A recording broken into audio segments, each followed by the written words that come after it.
him. I'm gonna ask beat him. him. I'm ask him, baby. Oh.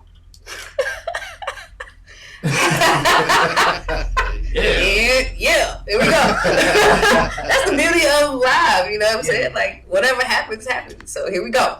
Hey, what's up, everybody? This is Love Rains, and I'm back for another live episode of the Random Thoughts of Rain podcast. And I am truly blessed to be joined by the one, the only Miss Duval County herself, Miss Jacksonville Save the Arts, Miss Y'all better pay these artists, Miss I'ma pave the way, Miss I'ma be in the front fighting for everybody in Duval, cause these my people, the one and only Miss Shawana Brooks. Beautiful. You know what? That definitely is one of the best. I started looking around like, where they at? Who's that? Who's coming up in here? That's exciting. That's exciting. I almost can imagine that. Bitch, like in the building, rat that bitch in the corner. Like, you know what I'm saying? Right, in the middle of the hood, come on, man. Like, Miss Color Jackson, bro. Come on, man. Listen. Come on, Blue Duval. You better turn Duval blue. All of it. I like it. All of that. All that. I'm sleeping good tonight. Sweet dreams to me. Sweet dreams. Oh, man. So, for the very few people who may not know who you are. Stop it. Because they under a rock or something right now. Tell them who you are and tell them why you're dope and why you're all these things. Oh man, that seems like an encourageable way to start a questioning, but I'm gonna do my best. One, just thank you so much. I'm so pleased to come on. I've been wanting to get here for a while. You've been so good to me, reaching out, making sure, hey, just want to talk to you when you can. I loved it. Because, I respect you so much and everything that you have done and that you continue to do, and also making, a way for poets and literary artists. And, I'm just a part, just so proud to be a part of that community with you. And, if you got to tell people why you're dope, maybe you're not as dope as you think you are. But I'll put on I'll put on my cap. My ego cap, because, some people wear theirs all the time. I'm going to put mine on now. I'm going to put it on 5 times. I'm going to cock it to the side. So just, quick introduction. I've been a Jacksonville resident, a Duvalian, since I was a youngster. I was going to say a younglet, but that's not a thing. Listen, you're Shawana Brooks. You can make it. Since I was a younglet. That's the new word. We had it to Richardson, so there we go. Get it on the bridge for sure. Just been somebody who's been really affected by the communities here. I've lived in Arlington. I've lived in Riverside. I've lived over Murray Hill. I've lived, over Duff, Moncrief area. Now we living in Nixon Town. So I've seen my fair share of how certain neighborhoods have, abundance of resources, how other neighborhoods have a little bit less so. And I just really kind of wanted to understand a little bit more of the why. A lot of times we all, I've had so many different times being with artists, those late night conversations, those after the poetry festival, getting together. We gonna do this. We finna get ready to put this together. We finna bring a something here. We gonna do a something there. Right. And we have to get back to the responsibilities of our day-to-day tasks. And too often we don't get to put those dreams into action, because it's literally just having these beautiful ideas and then trying to in turn make them come true. So I think over time I just didn't want that frustration of hearing so many artists feel like they didn't have a place or a really great esteem for them in this community, to figure out why is that. And I just started doing my due diligence of relationship building. I mean, it's not fair to say, but it's you can't keep talking to so-and-so if so-and-so ain't gonna do nothing. Right. So let's find out who were those players, those movers and shakers, right? That had a little bit more influence on how art gets promoted, how things get exhibited, how programs get put together. Luckily, I was taken in, so graciously by my peers and colleagues in that way, and just saw that unfortunately there was just so many gaps around marginalized or minority artists, and there wasn't a lot of advocates in the room fighting to make sure that those artists also had a space at the table. So just more and more, what I tried to do with the opportunities that I had been given was to bring those people to the table with me, to make people understand that art isn't just a thing. It's a lifestyle. It's a passion. It's a purpose. How do we utilize so much of that interactivity? And like you said before, get these artists paid. I don't believe in a starving artist narrative that only benefits the benefactors. I want to see the people who are the cultural producers, the people of that work, get the credit that they need.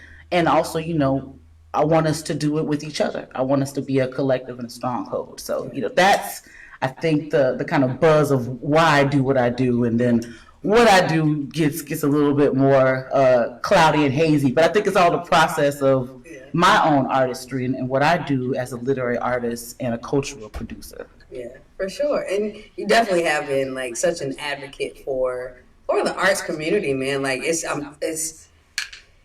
necessary. It's so necessary. And because a lot of times you don't have you have people who are the producers, and then you also have people who are the producers and the curators. You know what I mean? Because you can't have one without the other, right? We can produce art all day, but if it ain't being seen nowhere, if we're not being heard anywhere, you know what I mean? Who are those people that are going to bring that forth, right? So let's start from the beginning. Like, what is your earliest memory of your fascination with art and artistry and literary arts and all that? So many sweet memories came to mind, but I'll tell one of my favorites. I've always been an avid reader since I could string the sentences together. Always enjoyed, the opportunity to get new books and learn more. And, again, the way that reading, really is like I'm hearing like reading Rainbow in my head, like, like butterfly. I'm not going to do it because I don't got the voice. But y'all got the useless fact. Right. Me and LeVar Burton have the same birthday. Oh, I love this. Yeah. Of course you do. You're miracle workers, both of you. I love it. I didn't look to see who has my birthday. I've never really done that. Birthday? October 13th. October 13th. Libra all day long. I don't know. Yeah. I don't know why. I asked. No, I love it. But I asked like, that's Sinbad's birthday. I don't know that. He's another giant as well. I like it. Like, so it's like that. I know all those celebrities born on my birthday. That was just a dumb question. Go ahead. I'm sorry. But I guess back to one of my earliest memories of really understanding artistry was being enamored with the book Colored Purple, and Alice Walker and her writing. And maybe this wasn't the thing that an 8-year-old probably should have been reading at the time. Yeah. But the thing that I noticed very early on is if you were reading, the adults, they kind of left you alone. And I was pretty much, as I am very much now, understanding my voice and really inquisitive, but adults can be bullies about the things that they don't know.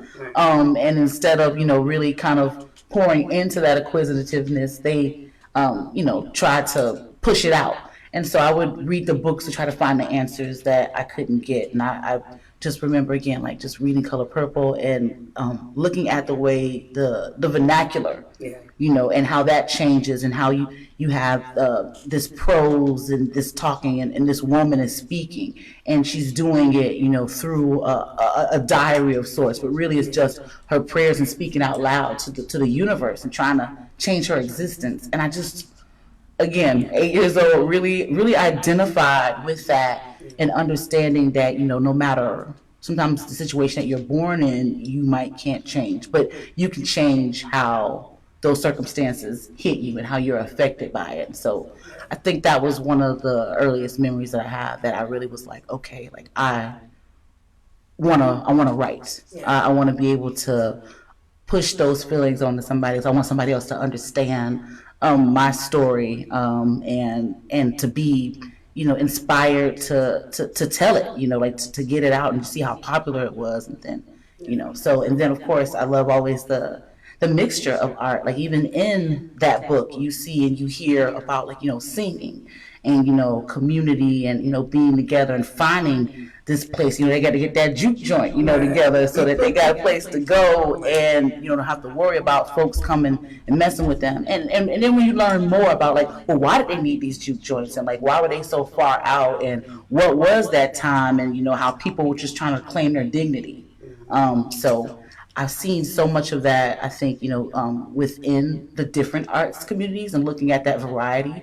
And so it really was looking at literary arts, so, and like writing first and books and literature. And then it, rolled into like, mythology and wanting to understand more about like, like Greek mythology and wishing that, now what I know about like, African, mythology could have been more at my hands, but you do it what you got. And then you roll into Shakespeare and you realize the rhyming and the epitaph of those words and you get into it. And I really got in again, like we're telling stories, and I come from storytellers, like some amazing storytellers. I'm thinking of a grandma right now, and knowing that's always been a way for us to keep our legacy and drive. So just been very impassioned about language and communication and talking in this variety. Yeah, that's what's up. So you were talking about, I was smiling because you were talking about like about the color purple.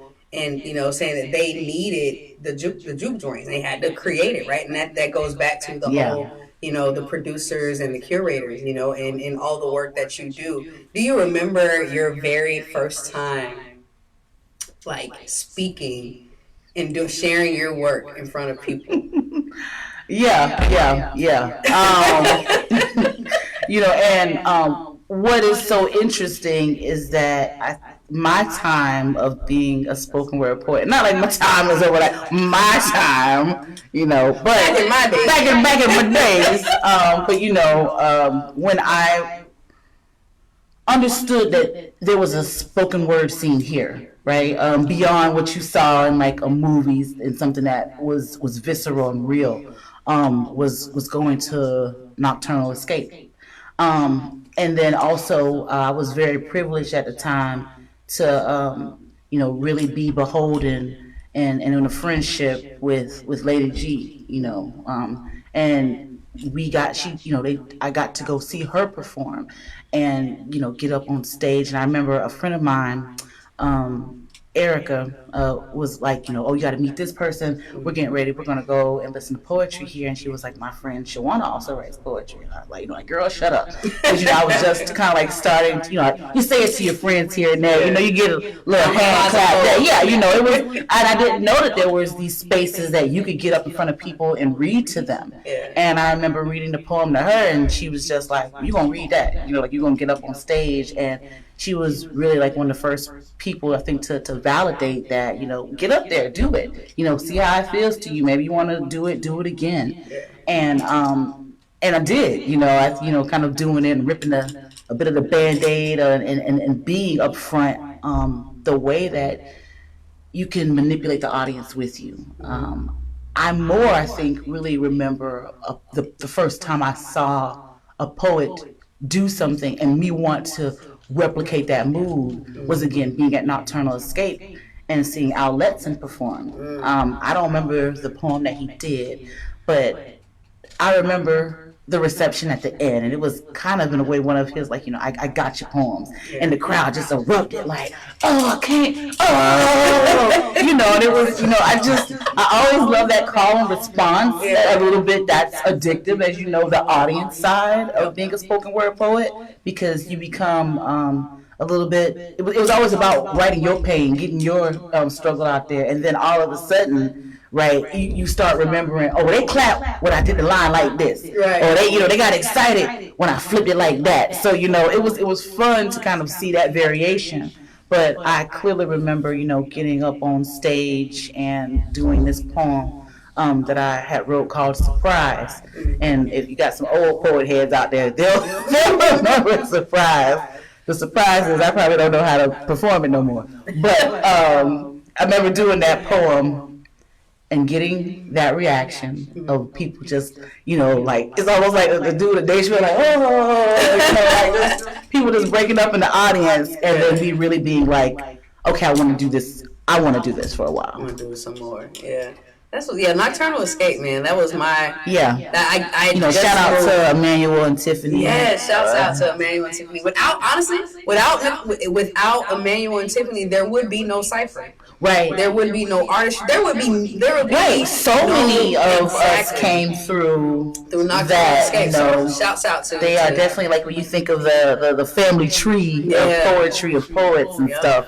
And so I fell in love. I got married. I married this visual artist, and it wasn't like my world changed. But at that time, I was hanging out with poets. I was hanging out with writers, and that's a whole different groove being with those kind of artists.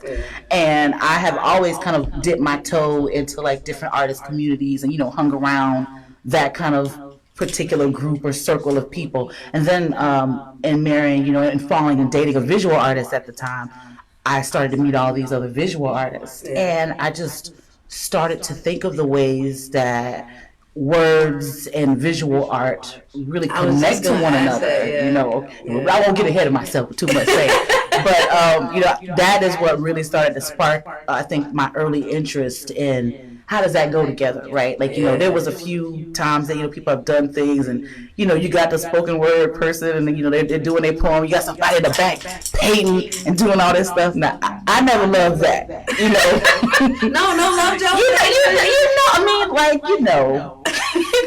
Give Love Jones his credit. But I just did not feel comfortable with the person on stage drawing be in the background for the person on stage saying, and then vice versa. When it works, it works. Like my worst thing is I used to hate about the poetry. I don't know why I'm laughing. Is when you doing the thing and it's always the brother there with the chimpanzee, and it's somebody come out of nowhere and they doing the beat to the poem.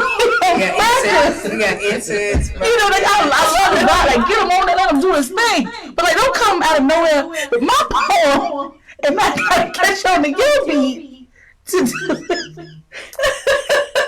See, that part. But I really did love to see like the collaboration, like when it was done well. Right. Like, when you had somebody and they had the right beat and they had the tone, and then somebody would do it and it was great. But not like when it felt, forced. Like it was not forced. I mean, like all vibes welcome. But that was never comfortable with me. I used to always be like, oh Lord, don't let them come up here trying to get the drums going.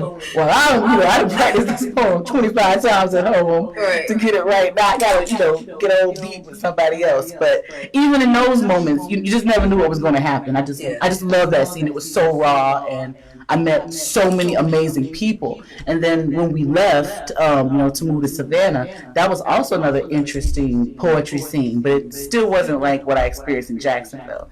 And by the time we came back, all the players had changed. And so I love that too. But it was like, oh, what's going on with this? And they're like, oh, that's not really popping no more. And then it was like, oh, now this is the thing. And I think that's when, I heard, but when I was like, well, who is this? And then you go in there, and then it's something about, of course, that poetry love, that when poets is beloved, they love to come at the spot. They love to be like looking at everybody, giving 25 high fives. Like, you watch like Wheel of Fortune or The Price is Right or something coming on down. Messing up on the stage, and then you're like, just go sit down, man. Until you get older, you get into a point. Like I've gotten to a point where and it's not to say that I feel like like I've been doing it so long that I've earned anything. I feel like I've earned a lot. Yeah, but you have going in, like walking into it. First of all, if I even show up, that's the thing. Right. The next thing is, it takes a lot. First of all, it takes a lot for me to even be around a lot of people. Yeah. Now it's a lot of energy. And then it's like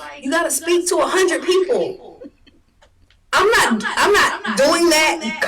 Getting there and leaving. I'm just gonna leave.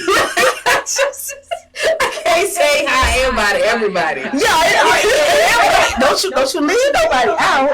Right, because then people getting their feelings. You don't even get to get on stage anymore once you get to that kind of. I just alleviate all of it. I'm not saying hey to nobody. I ain't saying bye to nobody. I'm gonna be there, and then are you gonna turn around? Well, where's love? Home.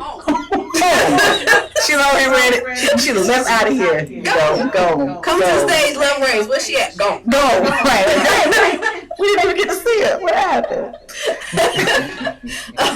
So you mentioned you love your love for words. I love words. I love words. What's your favorite word? Do you have a favorite word? No, I used to always watch like the Actor Studio. You know, James Lipton would always ask. I would try to imagine myself being up there talking to James Lipton.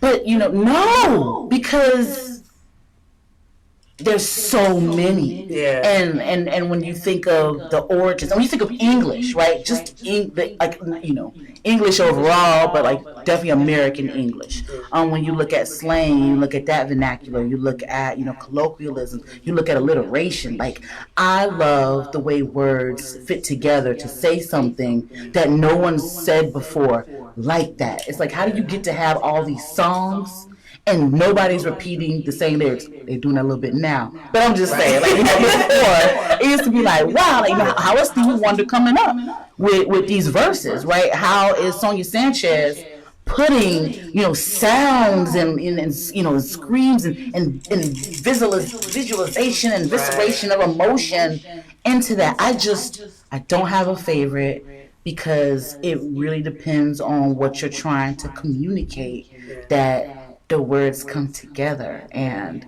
you learn something. And this is, to me, why poetry also was so great, because if somebody stirs something enough in you, you want to go. What was that? You want to go home and write. I want to go home and write. Yes. I want to look up something in the dictionary. Yes. I want to find the perfect way to put this sentence in together. It's how do you take that and then now make it this thing on this paper. Right. There's something that I love so much about it was in your mind, and now people can take a part of what that was and sharing it. Yeah. I love that. I love, especially like when people put words together and I can vividly see it. Yeah. I'm the Cheshire Cat. Like that. I get so excited because I'm like, in my head, I can see it. Right. And if I see it well enough, I can then feel it. Yeah. And I'm just like, yo, I got chills just based off of what this person said, because not only did I like, or was I drawn to the way they put it together, I was drawn to the emotion behind it, because I can feel everything. It's like I was there. Yeah. When they wrote it. Yeah. When they do it, there's this energy, and words are magic. Yeah. They really are. Especially when you write them down, you put them on a page, and they just, it just comes off like speaking to you, like you said before. Like, and when somebody else can convey that. And you weren't there for this thing, but now they put you in there with them. Yeah. Oh man, yeah. I love, like, you get to be again the person who gets to see that story, but them putting that story together helps you to be a better visualizer. Yeah, for sure. That's why I love, like, with Color Purple, I love the book. Yeah. I mean, that's a lot with a lot of movies, but the book is just so much better, because you can see it. Like, you can literally see it. You really can. You can really see everything that it was actually portrayed in the film, aside from it being my all-time favorite movie ever. What's your favorite line? No, don't get me started. Come on. Right now it's yelling at the screen, because I'm telling you, don't get me started, Shawana, because I will do the whole movie. Look. I'm there with you. I love it with you. Setting that jail. Setting that jail down there by the right step. I know what it like, want to say. Have it beat at you. I remember that day I was in the market with Miss Minnie. I was feeling real bad. I told you, don't get me started. I was feeling real down. I'm with you.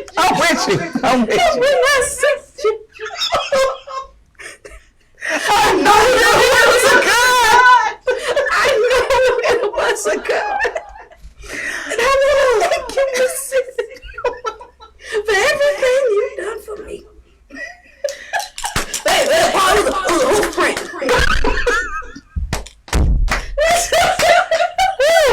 I was there with you. I'm just gonna say, like, see, that's great art. That's great art. It is. That's great art. You can do that over and over and over again. That is, I don't care how many times. My mom said, I watched The Color Purple so much that I watched The Color Offer. I love that movie. I don't even know why I love that movie, right? It speaks on so many different levels to a human experience where it centers a black narrative. And to think about, especially at that time, we just weren't getting that. We weren't getting that fully in television. We weren't getting that in movies, but you were getting that in our literature. You could always find that in our books and that kind of hidden narrative and language. And when you get this opportunity to put it on this bigger platform and to affect other people, yeah, that's artistry, all the way. So Nina Simone said that. She believes that it's an artist's responsibility to reflect the times. So with that, and everything that's happening today, because this is, I know each I do know that each generation, right, they have their thing that they have to get over, right? The baby boomers had their thing, like every generation has a thing or a couple of things, right. You get some several things. This right, I don't know what the hell is happening. It's like the apocalypse. Alien invasion. Honestly, if an alien invasion happened at this point, it's time to pay attention. I mean, right? Or who even? I mean, this was aliens. It's aliens. I kind of saw that coming. Right. Makes sense. Let's give somebody else a chance to rule over us, because obviously we don't know. We don't know what's going on. I really feel like at this point, if something like that were to happen, it would just be like, that explains it. Yeah. That explains. There we go. That explains a lot. I'm for it. If they can, I always say, if they can get here, like think about the galaxy. Don't get me started with the science, but when you think about the galaxy and all these different planets and what we don't know about what we don't know, if them peoples can get in whatever convenient spaceship they got and get here, that's the last thing we got to worry about. Because if they got here, we don't got nothing to stop them from doing whatever they want to do. We got bigger problems. Yeah, like that. You don't got that kind of weaponry. I always love that they try to show the movie and we we Americans and we got them. And I'm like, that's not how it's going to happen. That's not how it's going to happen, guys. I just need y'all to know we conquered. I saw a meme that said something about an alien invasion and somebody was like, now's not a good time. Give us 3 more years. 3 more years. That's not a good time. This is not one of those things like you don't want us anyway. You don't want us anyway because clearly we don't know what the hell. We really don't. You know what I'm saying? So with the narrative, right? That the narrative that I'm noticing, especially from last year to this, is that change. We are talking about change more now than ever because we have to. If we don't change, we literally have no choice. There's no other option. We have to change. Right. We have to change individually. We have to change collectively. We have to change as a society. We have to change, right? Yeah. So how, in reflecting on that quote from Nina, how important is it with the work that you do for us to do that? Well, again, Nina's, words are definitely bond. That's one of my favorite lines to reflect on consistently because of what you just said, right? Change. There's some change that really is inevitable, and we're consistently evolving even when we don't see the evolution of that, right? Even with our own stories, if you let enough experiences happen to you. And like you also said, we're doing it more than ever because it's a necessity. But also, at this point, what do we got to lose? I think about in the way that supremacy really does seep into every seduction of, enterprise and being, proprietary about whatever. We live in a capitalist society. Literally, this GameStop thing should be an eye-opener to people on just how much we are consistently manipulated, right? So I try to think of art as this variance that can help for sustainable change, because it's not enough to just be vocal about it. It's to put those things into practice, into process. So how do we help to enliven people's consciousness? Right. And art, to me, again, really just goes there. And when you have artists who, even within their own fears, can push out fearlessness it makes you have to pay attention, and hopefully it makes you try to figure out what can you do to provide some solace as well. Mm-hmm. I think change is we have to be not afraid, because at this point there's nothing that we have to lose. Right. They've taken so much, but we consistently keep being resilient. I remember somebody one time told me, like, you're one of the most resilient people I know. And I thought, like, I don't know if I want to be that. Like, I don't want to be resilient. Yeah. It's just the circumstances that keep happening cause me to have to be reactive in that way. So, I applaud artists when they can use their own emotionality and be so vulnerable with us and push us over the edge to fight for what's right. And art has been doing that since the first person went. I'm not gonna say cave people, because we don't know. Right. But whoever decided, like, I'm gonna do this thing. I'm gonna make this plate. I'm gonna help you with this spoon. I'm gonna mend this leg. I'm gonna tell you this story. I'm gonna talk to you and give you an idea. And how do we keep building on that and really become players of our own success? I think what we have to stop doing is waiting for someone else to give us an opportunity, because they probably are not interested. You have to stop acting like, all the hate is coming for you and you can't share anything with anybody. Like, I don't tell nobody what I do. I move in silence. I'm like, I don't know how to do that personally. I don't know how to move in silence, because I want to hear other people's ideas. Like, my one little piece of it, if I tell you, if I tell Pete, right, then we come back and now we have this thing. Like, why wouldn't I want us to be collaborators? Mm-hmm. And so I think if we really can understand about what we want to do collectively, and it's cool if so-and-so is doing it so great over here and so-and-so is doing it so great over there. Are there times that we can get together and uncheck one another, right? Like, really make it about, what do you want to see change? What do you want to see active?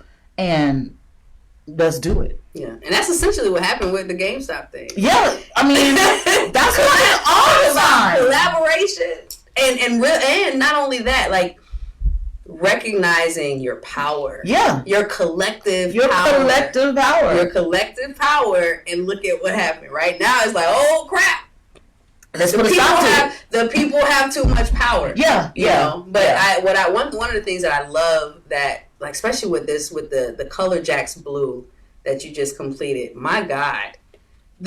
I think that when we talk about building on the history of art and the evolution of art and the importance of it, with technology and the way things are, everything's so digital. It's also still important for those things, for us to still physically see things, for us to physically touch things. Yeah, like, those things are important, and for us to be able to go and see buildings wrapped in historical figures, in activists, in people who are making a difference. So, what was the idea behind Color Jacks Blue? That was something that I, one of those seeds that I felt was planted years and years ago. As I was, looking a little bit at the changing landscape, at other people coming in, doing bigger public projects, and what does that look like? Who is that speaking to? Who gets to define those narratives? And more understanding that, again, you gain that opportunity sometimes just by asking. But it really came into fruition at the beginning of the pandemic.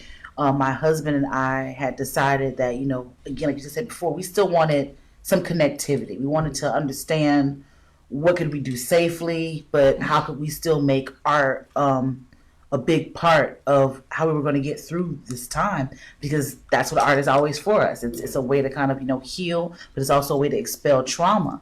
And as I think I felt very early on that this wasn't going anywhere, at least for like a year. I was like, I didn't know how much things were going to close down, but my reflective and safe space for the past few years has been galleries and in institutions, and not being able to physically, touch down in those spaces. I thought, how could we create something like that just in our backyard? Also, it was, selfish to say that we wanted our neighbors to understand what do we do for a living, and to also kind of understand a little bit more about art, because they don't go to these institutions that we've gone to. I could tell them, like, Roosevelt's work was in this place or exhibited here, and they just kind of smile and nod. That's nice. That's so nice. That's so good for him. That's great. Oh, good. But they don't have any visualization of what that looks like or how does a visual artist process. Yeah. And so I thought, like, with all the things going on, we have a very walkable neighborhood, some great neighbors at the time. Let's just put this work out and let's see how they respond. And they would want to come over. They want, well, what's this? What y'all doing over here? Or, what's this about? Black folks nosy. I think I can say that in the nicest way. They want to know. So and we knew they would want to know. And so at first it was just to have a conversation with our, immediate neighbors. And then as we kind of just wanted to share that a little bit more, you said like the technology, right? Just really is this other kind of equitizer to show an idea and thinking about, children and other things that were going on. And so often because of the work that my husband does around, racial inequities, around historical references and instilling legacy and telling hard truths in his work, I thought it would be a great vehicle that, people just wanted to come and talk, because at this time we were going through one of the largest civil rights demonstrations. We were hearing more and more people being enraged by, another murder and killing of another Black person. And I've always been the person to get, really upset, of course, about things that happen nationally, but I always try to look for what happened locally. And I started to think that I knew 2020 was going to be a remarkable year. We were getting ready to have a national election that was going to happen, in some months. And it really was about talking about local politics and community and civic engagement again. I just think art has this phenomenal way of putting civics and creating civic-minded people when they can get that relationship going and understand why, right? So all of these things are bubbling up in my mind. Also the fact that I just need to entertain my toddler. And I wanted to put artists to work if I could. So I just really was gracious enough to get the opportunity to get some great funders involved. It's I knew we could do this thing if I could get enough resources, but I also was very much my mama. I'm sorry. No, it's all somebody right. tell my mama I'm doing the show, because she's not gonna stop calling. No, she didn't check on you. Somebody, it's after 9. MJ, can you call my mama and tell her that I'm doing a show? She don't care. She does not care, and she shouldn't, because right. That's not her priority. You are, not this show. You better understand where your mama coming from. Call her. It's necessary. Call her. I'm saying, my gosh. Hey, look, listen, mama. Oh my God. It's all right. You get your mom together. Listen, I'm sorry, y'all. I know this is. I'm gonna wrap up this story while you. Mama, I'm doing a live. I'll call you back. Okay. I'll call you back. She don't get it. No. She don't care. It's not about this woman. You could have texted. She text me. Okay, you doing a live? Put a text. I'm sorry. Makes sense to me. Makes sense to me. I'm sorry. That's all. You're doing this live, aren't you? Text. So, have mercy. that idea really, again, was just this kind of overwhelming want to see the Black artists in our community get a chance to do a larger public project, where I didn't feel they were getting the opportunities within a lot of the governmental ways that artists can be included within community and doing public art. So here was this idea, now these resources and funds to say, okay, can we put something on this building? And in the beginning, we really just we were going to just do like this front of the building. But then when I met the building owner, who was so excited that we were going to be doing something, he was like, oh yeah, you can get how much, you want this side, you want this side. And I was like, excuse me? Yeah. No, we thought we only had enough funding for this front. So that kind of changed the game, and in the best way. And I thought, okay, here we're talking about gun violence, right? That's on everybody's mind. That's a big issue, and we know how horrible Jacksonville is within that. Whether it's someone said, are they police? Dang it, I can't remember what he said, but it was a great way to describe the killings that happened, within law enforcement. Government-sanctioned lynchings or something like this. Government-sanctioned lynchings. And I think this artist said, and I thought like, wow, right? And then thinking about civics and knowing the community that I live in, like talking to just my neighbors, right? Are you going to go vote? And they were like, no, they're not, they're not going to vote because they're not interested in voting. Right. And just hearing this from these like older groups of men and like what that meant, right? And so I was flabbergasted, but I understood where they were coming from. Right. So I just wanted them to feel the pride of what civics can do and what voting does really. Like these things you complain about, it's because of your elected officials. All these things that are going in, proposals, developments, why does your city get, your street get zoned for 25 liquor stores, right. And in this other neighborhood, it's got glossy trees and, beautiful shade, and, you over here burning up. Because even showing that a lot of different neighborhoods and communities, like this economic violence. And so it was like, okay, here's civics, here's voting, here's these incredible people who are fighting for us every day, whether you know it or not, doing this kind of ground and grassroots organizing and putting themselves and their lives on the line. Like being an activist around, racial justice is life or death work. Yeah, really, these people are. People realize it. Oh no, they don't. It's just. I think let me watch this old Black Panther movie. You see Fred Hammond get shot. You're like, oh, I don't want that. Right. And so knowing that these people are putting their lives on the line, we got to give them their flowers now. I always say, don't give me the Shawana Brooks part after I'm dead and gone. I didn't get to go sit at the bench. No, thank you. I want to see the trees y'all planted. Come on. I want to sit around. I want to see the duckies. Come on. Give me the pigeons. I'll give it. Feed the birds. Pop us a bag. Right. But I just wanted these people to know that on their darkest day, when they've gotten hate mail, when they've not felt like the policy that they wanted to get overturned didn't do it, when they got to write another email, when they got to go out here with 25 more signs to make and shirts to produce. Yeah. They can drive past this mural. They can see themselves reflected and remember that this community's got you. Yeah, that's awesome. That's so, man. It's necessary, right? It's a lot, right? It is. It's a lot, and it's so necessary. You know what I mean? But I know that it's something that's going to last forever. You know what I mean? And it's something that this community needs, because we know there's no point in us sugarcoating. We know Jacksonville ain't the easiest place for Black folks to be. No. We know that.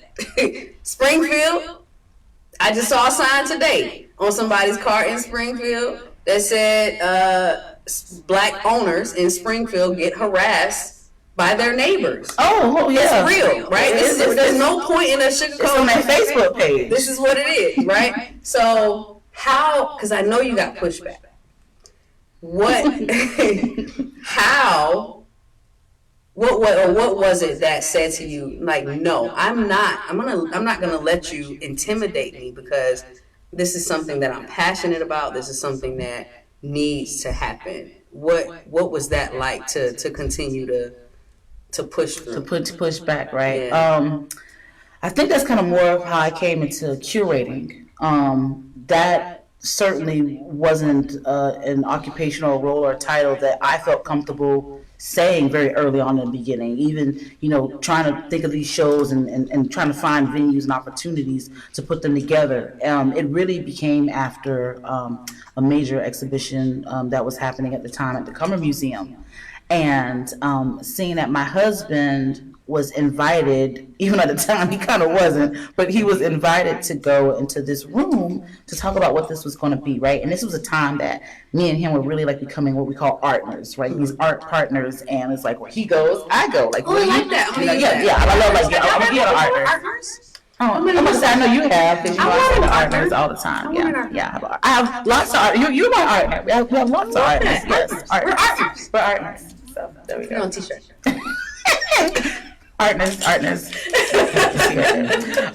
So I felt a bit intimidated to not go in this room with him, and honestly, in the way they were not kind of allowing that, right? And I was like, oh, like we go everywhere. Like, what do you mean? Like with Shawana and Roosevelt, right? And they were like, no, you can't come in here just for him. Like let him go on in. And I was like, oh, I just gotta sit outside, like watch this.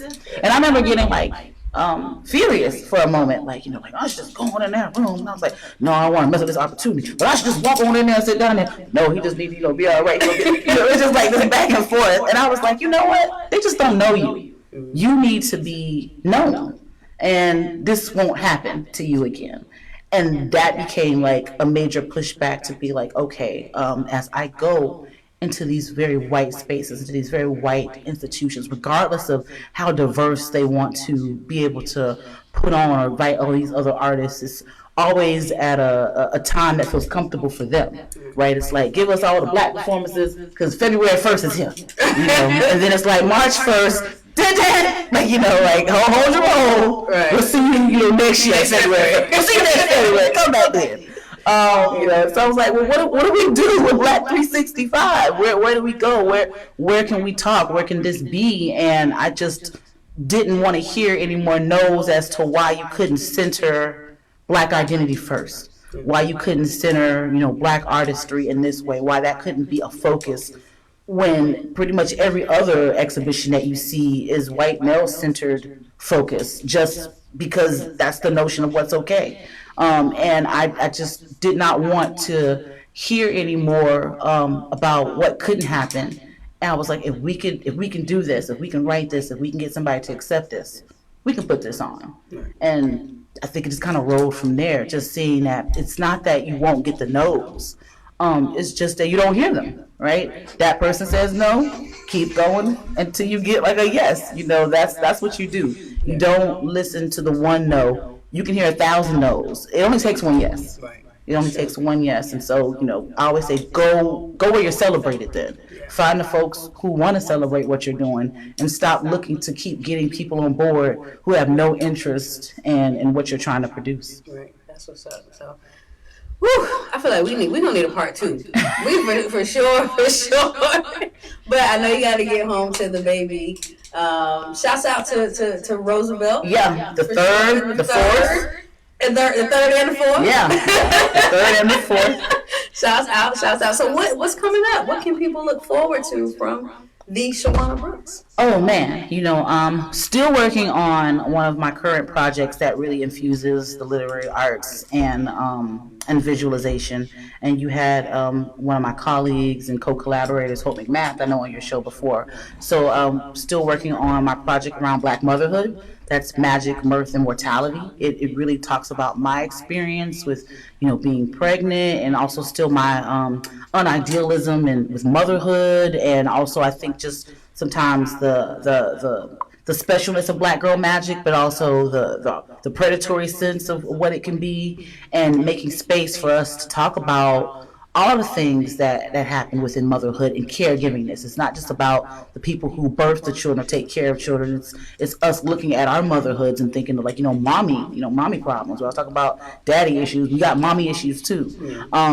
Thinking of what it means for us as Black women, raising other Black women, and really seeing ourselves and understanding the health inequities that can happen to Black women, regardless of where their class is.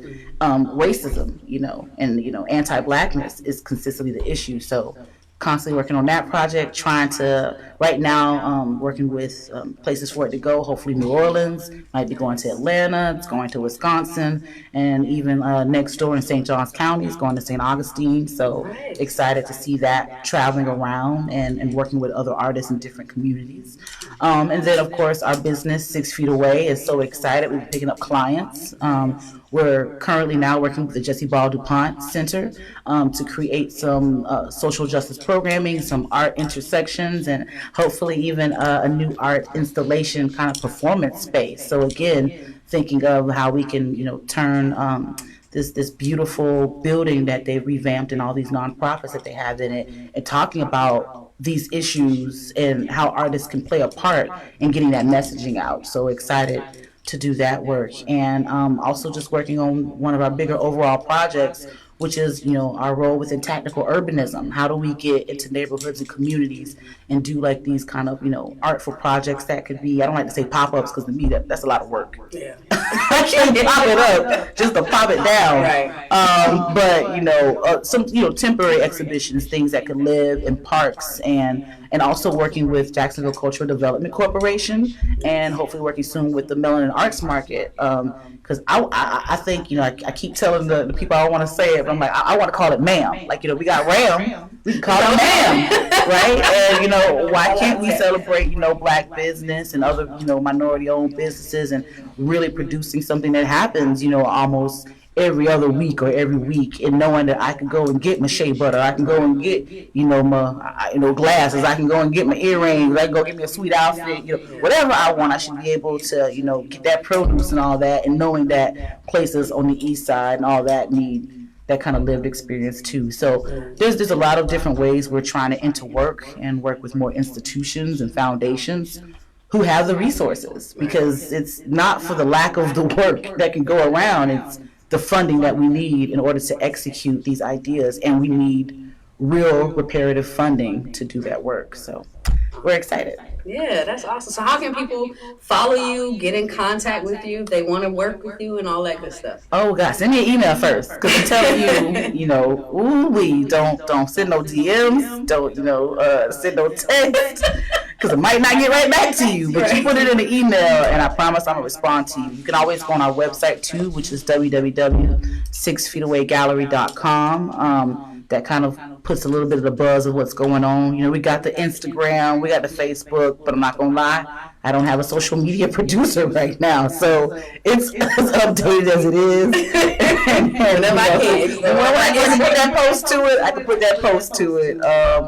But I just am thrilled to talk to more cultural producers. Let's get this working together. Let's do it. We have I think. Black arts and culture are really the predominant source of creative revenue here in Jacksonville. We got to believe in ourselves, and let's work together. Let's produce that festival. Let's do that. Let's make other people from different places and come, because if Jacksonville isn't going to participate in that, that's fine. They'll come around eventually. But I think we have to stop being sometimes focused, even when we are locally. Don't just think it's for the locality. Let's put it on for everybody. So, look me up, Google me. Google me, baby. Google me. I don't know what you might find, but type it up: SHAWANA and there'll be a way to don't do it right now. And just hit me up if you want to get this work, you want to do these things, you got an idea. I love to hear it. Let's try to make it together. I know I learn as I fail, and I'll continue to do that, right? But I'm never scared to try again, and also take constructive criticism of what we can do to be better. We're better together. Yes, ma'am. Yes, ma'am. Well, so I don't believe in coincidence at all. You mentioned giving people their flowers. Dog it, MJ. You didn't remind me. You could tell her, hey, get some flowers. Cause I love MJ. Remember, I didn't get no flowers last time. She was supposed to remind me. MJ is like Jimmy the Cricket. But she's like, doing a thousand different things too. I know, but she that person on the shoulder. She my little tap on the shoulder and be like, hey sis. I'm thinking about the bluebird on your shoulder. That's what I see. That's what MJ is. It's Mr. Bluebird. She's supposed to tell me to do stuff when I do message. She's that person. You know how you had that person. Yeah. They always tell you when you're doing wrong. Sisters. Come here, baby. Let me. What I'm gonna say is, I'm not gonna let her do this to you, MJ. That's what I'm not gonna let happen. No, ma'am, Miss Baker. But no, listen. I was gonna say. October 13th. Oh, you found some listeners? No! Oh, I'm about to just scream on this. Wait, what happened? No, Shanti has the same birthday as me. Just throw the whole birthday away. Shanti, dang. She said throw the whole birthday away. I ain't even know she was a Libra. Like, I love Libras. Like, I love other Libras. Like, so much. Nobody else. Paul George. That's basketball. Oh, I don't know. Paul George. I don't know. I'm like, yeah, I know Paul George. Did she? I purposely did not even want to know about it. I think people forgot about it. I mean, after they rescheduled it like 5 times. I mean, I ain't seen the verses since, I don't know, July, but they actually had the most streams ever. Of course, because people love to villainize black women. That's true. They need a, I don't like it when they keep pitting them up. The best verses I saw between black women was Jill Scott and Erykah Badu. Ooh, love fest. It was putting it together. We felt the love.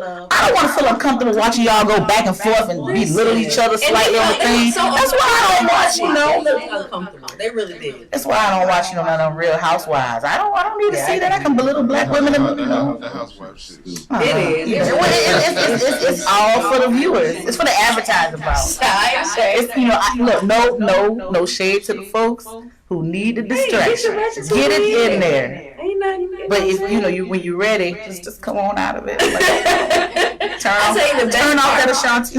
The best part of Jill and Erica was when Jill was like, well, it was a lot of good parts, but when Jill was like, "You look beautiful." Oh yeah, and Erica was like, "I feel beautiful." Yeah. I do too. That's right. That's what I want to see. They always looking beautiful every time. I'm like, good geez. But honestly, I'm not gonna keep speaking about that lady because she making money where I'm not. So listen, good for you. It's just pendant. Yes. Checks in the mail. Checks in the mail. And then when I get it, she gonna be like, Shawana need to get out of here too. I don't want to say Michelle's birthday. She gonna call you personally. I hope she does not. No, but she gonna put you on. Oh yeah, I got you. Is she really? I mean, what is she doing that she gonna put me on? Cut the live. Just cut the live. It's no offense to Ashanti. I was like,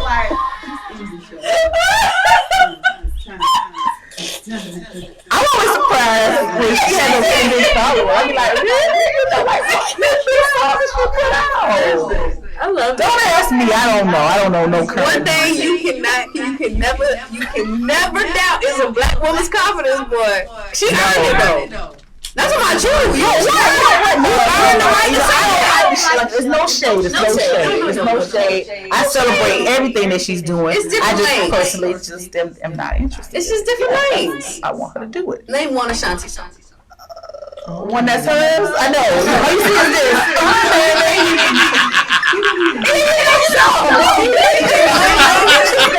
You just got a sound.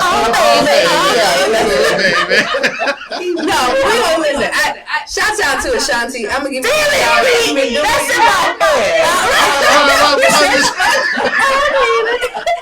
all night. With her like 1-2 moves. I'm not gonna share that. Shout out to Ashanti and shout. Listen, y'all did y'all thing. I love uplifting black women. Yeah. Y'all listen, black women. Yeah. Y'all out here doing the damn thing, man. Keep doing it. Y'all doing the damn thing. Community, I love the care. Y'all just taking care of one another. Keep it y'all going. Y'all doing the damn thing. Just don't play the Ashanti at your party. She's talking about in the show. That's why I wanted to tell you, like, I want to give you your flowers. You know what I mean? I suck for not having real flowers. No. I want to give you your flowers, and I want to tell you, like, I thank you. Just thank you for everything that you do. Thank you for being an advocate, because we do need those people. We need people who are out there on the front lines, like saying, no. Right. My people need to get paid, and we need to diversify the opportunities and all those things. So using your voice and not only being a creator, but also creating and curating spaces for people like me and Pete and MJ and everybody else that you I love all you guys. I love all you guys. We appreciate you. So we love you, and I want to give you your flowers and just say thank you. I appreciate that. I guess my only little plug, and I really don't even like doing this, right? It's like I'm up for an NAACP Jackson.